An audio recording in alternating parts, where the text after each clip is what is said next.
தாட்டி பாத்தீங்கன்னா மோகன் டைரி ஃபார்ம்ல HF Jersey cross Shivaji HF எல்லாமே இருக்குண்ணா. ஆனா ஃபர்ஸ்ட் ஒவ்வொன்னா பாக்கலாம்.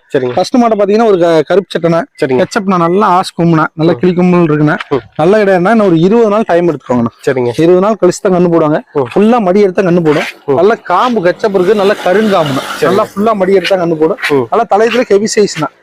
இது பாத்தீங்கன்னா இது தலையுதுன்னா 6 பல்னா, இது ஒரு செவல சட்டம் பண்ணா, இது ஃபுல்லா மடி எடுத்தானே போடும். இதுவும் 10 கறக்குனா. அடுத்து இது ஒரு 3ஆம் நீத்து மண்ணா, இது ஒரு 10 கறக்குனா. இது நல்லா ஃபுல்லா மடி எடுத்தானா கண்ணு போடும். 2ஆம் நீத்துனா 6 பல்லு, மூஞ்சி ஃபேஸ பார்த்தாலும் தெரியும் நல்லா அழகான மண்ணா. இதுவும் ஒரு 10 கறக்குனா. நல்லா காம்பு கண்ணா, நல்ல மண்ணா. 5ல இருந்து 20 லிட்டர் ஈஸியா கறக்கும். அடுத்து இதை பாத்தீங்கன்னா இது நல்ல ஜெர்சிலாம் 2 பல்லு கிடையாதுனா, நல்ல கிடையாது தலையத்திலே மீறின மடி செட்டுனா, இது ஒரு 10 கறக்கணும். ஆனா நம்ம கிட்ட ஜெர்சி ஹெச்எப் கிராஸ் கிரு கிராஸஸ் எல்லாமே இருக்குண்ணா. எது வேணுமோ வாங்கிக்கலாம். வேணுங்கிறவங்க கஸ்டமர் எப்படி கேட்கறாங்களோ அது மாதிரி நம்ம வாங்கி கொடுத்துடலாம். ஓகேண்ணா. வேணுங்கிறவங்க கான்டாக்ட் பண்ணலாம். கண்டிப்பா கான்டாக்ட் பண்ணி வாங்கிக்கலாங்கண்ணா. டைரி ஃபார்ம் பாத்தீங்கன்னா கரூர் மாவட்டம் பக்கத்துல உப்படமங்கலத்துல மதுக்கரை இடத்துல நம்ம பண்ண அமைஞ்சிருக்குண்ணா.